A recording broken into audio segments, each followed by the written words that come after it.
Good afternoon. Over the past week, the world has followed the story of the sub Titan and the 5 people who perished in the terrible tragedy. The purpose of today's press conference is to bring closure to the search and rescue phase of the response and to inform the public of the Coast Guard's next steps. But first and foremost, I want to again express my deepest sympathies to the families. On Saturday, I had the opportunity to travel to St. John's to speak with family members directly. For those that I did not have the opportunity to meet with, I extend my deepest condolences on behalf of the United States Coast Guard and the members of the Unified Command. As I've continued to stress throughout, this case has been extremely complex, involving a coordinated international, interagency, and private sector response in an unforgiving and difficult to access region of the ocean. In total, the Unified Command directed 11 surface assets, 5 subsurface assets, 4 air assets, and completed 39 search and rescue sorties, totaling almost 13,000 square miles. And while the outcome was not what any of us had hoped for, I am very proud of the team of responders who put forth their best effort to locate the submersible. While in Canada, I met with and personally thanked members of the Canadian Coast Guard and the Canadian Armed Forces, who demonstrated the utmost professionalism and expertise throughout the response. I extended my gratitude to all the professional responders who worked diligently to evaluate all leads, mobilize resources, and maintain hope.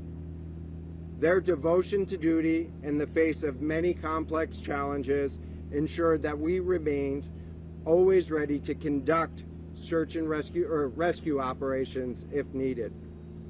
The discovery of the Titan submersible wreckage marked the conclusion of the search and rescue aspect of this incident. The Coast Guard has officially convened a Marine Board of Investigation into the loss of the submersible and the 5 people on board. That investigation will be led by Chief Investigator Captain Jason Neubauer. So at this time, I will turn over the mic to him. Captain Neubauer.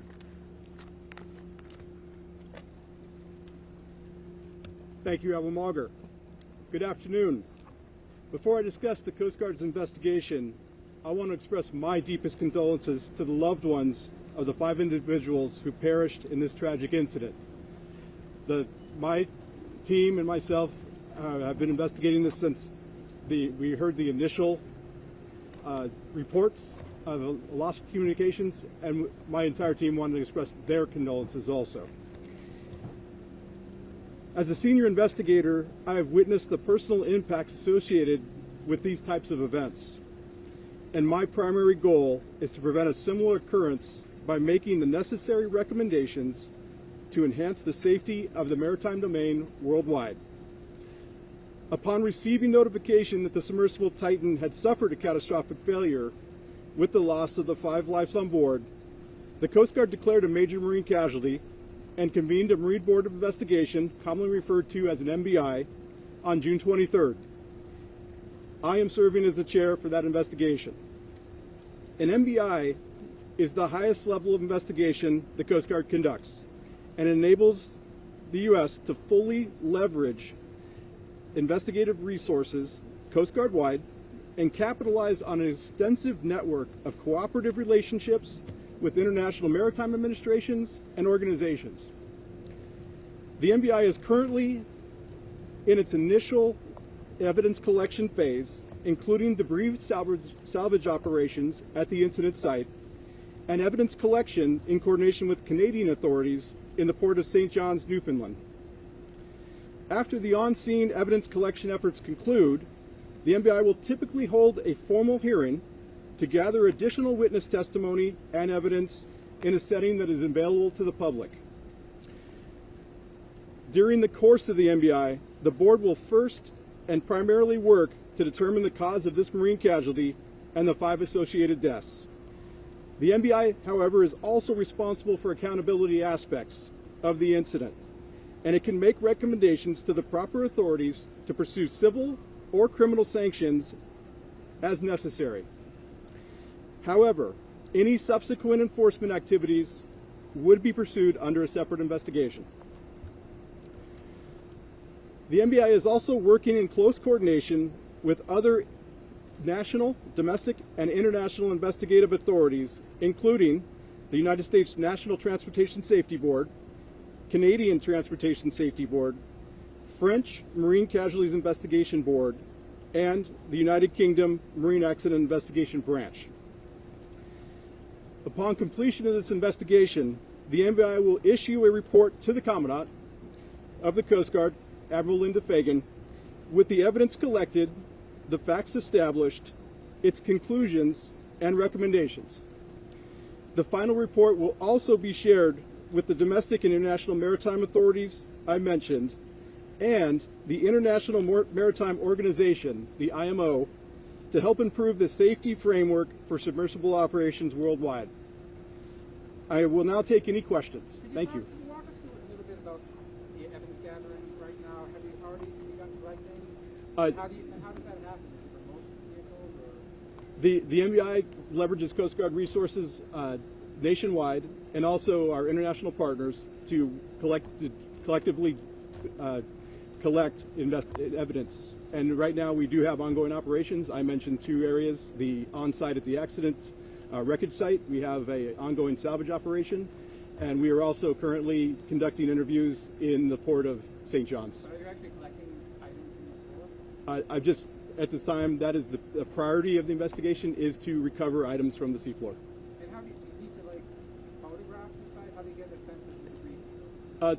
Sir, we have already mapped the accident site and the field, and so the other factors would be part of the investigation. I don't want to get too deep into the details at this time, sir. And what other organizations beyond the Coast Guard are involved? Other international groups? Yes, sir. I listed several international maritime authorities in my opening statement, including the Canada's Transportation Safety Board, the United Kingdom's Marine Accident Investigation Branch. It's really parties under international protocols. If they have a substantially interest in the investigation, they can request to be part of the Coast Guard's Marine Board. And we've accepted that. Often citizenship of the fatalities on board would automatically make that international country or maritime administration a party to a substantially interested state and a party. Let's take another question. Sir, do you have the capability to recover these 5 bodies? And if so, have you communicated that with the family members? We are communicating with family members, and I'm not getting into the details of the recovery operations, but we are taking all precautions on site if we are to encounter any human remains. You put a lot of resources into this. Do you have an estimate on how much this costs you for this whole mission? So, as a matter of U.S. law and Coast Guard policy, the Coast Guard doesn't charge for search and rescue, nor do we associate a cost with human life. We always answer the call.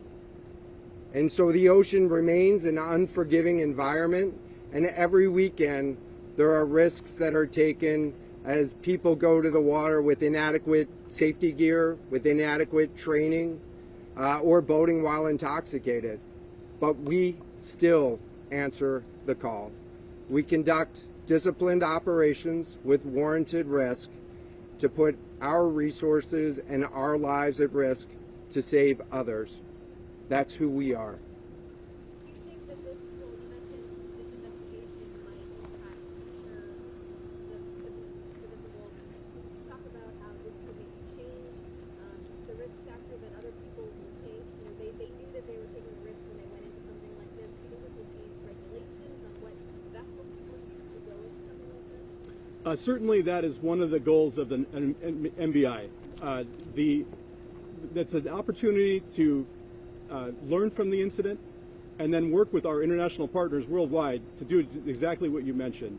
Improve regulations or international safety standards so that they have improved oversight over these operations and to prevent a similar occurrence. Do you have an idea how long it will take to investigate? I can't give an estimate at this time due to the several of the international investigations going jointly and some of the evidence sharing. There really cannot give a timeline on the investigation itself.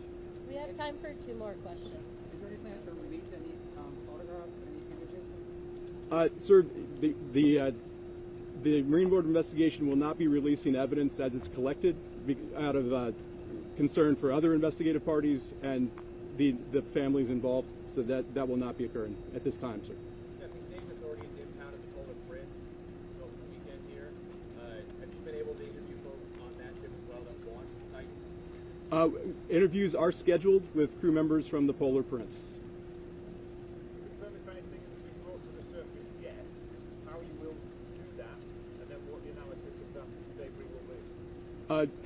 The salvage operations are ongoing. I'm not going to give the details of what the recovery has been to date, but the resources are on site and capable of recovering the debris.